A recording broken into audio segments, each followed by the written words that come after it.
Hello students जदि आपण भी प्लस टू पढ़ाई ऑनलाइन आवेदन करते तार सिलेक्शन लिस्ट आसी जाइए आपण मैंने भी निज मोबाइल फोन साइज अति सहज देखिपारे कि भाव में देखिए चलते संपूर्ण वीडियो जाना जदि आपण आम चैनल प्रथम कर वीडियो गोटे लाइक कर दिंतु चैनल को सब्सक्राइब कर दिंतु चलतु डेरी नगर वीडियो को स्टार्ट करवा।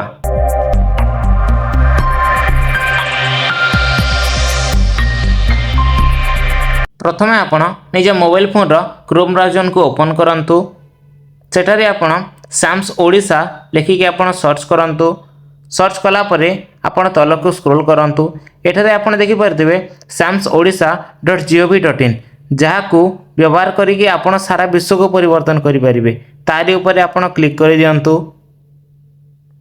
क्लिक कला परे साम्स ओडिशा रो ऑफिशियल साइट टी ओपन हे जिवो। एठारे आपण ऊपर देखि परथिबे हायर सेकेंडरी स्कूल +2 सेठारे आपण क्लिक करि दियंतु।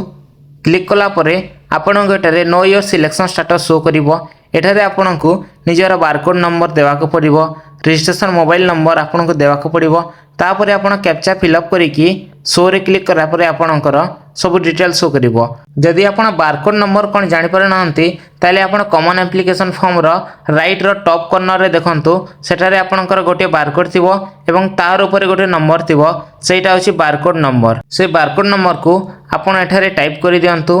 टाइप कला परे आपण तलस को स्क्रॉल करंतु। स्क्रॉल करा परे एठारे आपण को निजर रजिस्टर मोबाइल नंबर देवा को पड़िवो। आपण कॉमन एप्लिकेशन फॉर्म भरिला बेले जो मोबाइल नंबर टे देइतिले सेही मोबाइल नंबर को एठारे आपण टाइप करि दियंतु।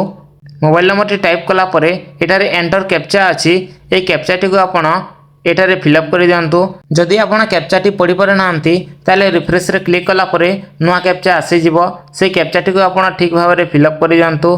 तापरे आपण शो रे क्लिक करंतु। शो रे क्लिक कला परे आपण को तल को स्क्रॉल करिया को पड़िवो। एठारे आपण देखि पारथिबे you are selected on following HSS. एठारे आपण निजर पूरा डिटेल्स को आपण चेक करि परिथिबे। आपण निजर बारकोड नाम निजर नाम एवं आपण जो कॉलेज पई आवेदन करिथिले सेही कॉलेज टी एठारे आसीछि कि नै आपण पूरा डिटेल्स भाबरे चेक करि पारंतु। जदि आपण जो कॉलेज को पढिबा को इच्छुक थिले एवं सेही कॉलेज टी आसी नै ताले मध्ये आपण ओरिड होंतुनी। आपण प्रथमे निजर इंटिमेशन लेटर को डाउनलोड करि दियंतु एवं एडमिशन डेट जो अच्छी से दिन आपन जाई कि कॉलेज रे एडमिशन कर दियंतु। कॉलेज सिलेक्शन रो प्रोसेस सरला परे आपन को स्लाइड अप रो ऑप्शन आसीबो। से स्लाइड अप रो ऑप्शन आसिला परे आपन सेही कॉलेज को जाई कि आराम रे एडमिशन करि परिबे। मन रखंतु जदि आपन एई कॉलेज टी तो आसिला नहीं मु जदि पढिबे नहीं भाबबे ताले आपन एबे जो कॉलेज टी आसीछि सेही कॉलेज रे मध्ये पढि परिबे नहीं एवं आपण जो कॉलेज रे पढ़िया पई चाहउचंती सेही कॉलेज रे मध्ये आपण पढ़ि परिबे नाही काहेकि ना आपण एबे जो कॉलेज रे आसी जे सेही कॉलेज रे जदी एडमिशन नेबे नाही ताहेले आपण स्लाइड अप करि परिबे नाही। सेटा तो फर्स्ट कथा।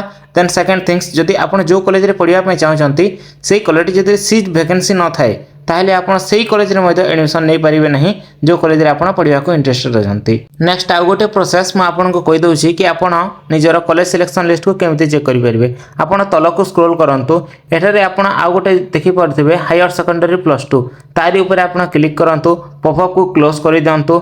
तापरे आपण छात्र छात्री लॉगिन अछि तारि ऊपर आपण क्लिक करि दियंतु। क्लिक कला परे एक्जिस्टिंग स्टूडेंट लॉगिन अछि सेठारे आपण क्लिक करि दियंतु। क्लिक कला परे एठारे आपण देखि परथे मोबाइल नंबर पासवर्ड एवं कैप्चा। एठारे आपण जेतेबेले कॉमन एप्लिकेशन फॉर्म भरिथिले जो मोबाइल नंबर टी आपण देइथिले से मोबाइल नंबर को एठारे टाइप करिवे। निजर पासवर्ड आपण टाइप करिवे। तापरे एठारे आपण देखि परथिबे एंटर कैप्चा सेठारे आपण कैप्चा टी को फिलअप करि दियंतु। कैप्चा टी फिलअप कर सारा परे आपण तले देखंतु साइन इन अछि। साइन इन रे क्लिक कला परे आपणकर प्रोफाइल टी ओपन हे जिवो। सेठारे आपण आपणकर इंटिमेशन लेटर को डाउनलोड करि परिबे एवं से इंटिमेशन प्रिंट को नै कि आपण जो कॉलेज आसीथिबो सेही कॉलेज को जाई कि आपण एडमिशन करि नियंतु। मन रखंतु या तेला संपूर्ण इन्फॉर्मेशन। जदि वीडियोटी आपको भल लगी थाए ताले वीडियोटी को गोटे लाइक कर देबे। निजर सांग साथी फैमिली मेंबर समस्त को ए वीडियोटी शेयर कर दियंतु। काहेकि ना जो माने जदि आवेदन करिसंती एवं एपर्यंत जानि पारि नांती ताले ସେମାନେ ନିଜର ଚେକ୍ କରିକି କଲେଜକୁ ଆଡ଼ମିସନ୍ କରିବାକୁ ଯିବେ କାହିଁକିନା ଏହାର ସମୟସୀମା ବହୁତ କମ୍ ଦିଆଯାଇଛି। ଆପଣମାନେ ଏହି ସ୍ୟାମ୍ସ ଓଡ଼ିଶା ପୋର୍ଟାଲରେ ଇଣ୍ଡିଭିଜୁଆଲ କଲେଜର ପ୍ରୋଫାଇଲ୍ ମଧ୍ୟ ଚେକ୍ କରିପାରିବେ। ସେହି କଲେଜରେ କେତେଟି ସିଟ୍ ଭ୍ୟାକେନ୍ସି ଅଛି, ସେହି କଲେଜର ଫି ଷ୍ଟ୍ରକ୍ଚର କ'ଣ ଏବଂ ସେହି କଲେଜରେ କେଉଁ ଷ୍ଟ୍ରିମ୍ ଆପଣଙ୍କର ଆଭେଲେବୁଲ୍ ଅଛି, ହଷ୍ଟେଲ ଫ୍ୟାସିଲିଟି ଅଛି କି ନାହିଁ, ସବୁକିଛି ଆପଣ ଏହି ସ୍ୟାମ୍ସ ଓଡ଼ିଶା ପୋର୍ଟାଲରୁ ବି ଆପଣ ଚେକ୍ କରିପାରିବେ। ଏହା ଥିଲା ସମ୍ପୂର୍ଣ୍ଣ ଡିଟେଲ୍ସ। ପୁଣି ଦେଖା ହେବ ନେକ୍ସଟ ଭିଡ଼ିଓରେ। ସେ ପର୍ଯ୍ୟନ୍ତ ବିଦାୟ ଦିଅନ୍ତୁ। ଧନ୍ୟବାଦ।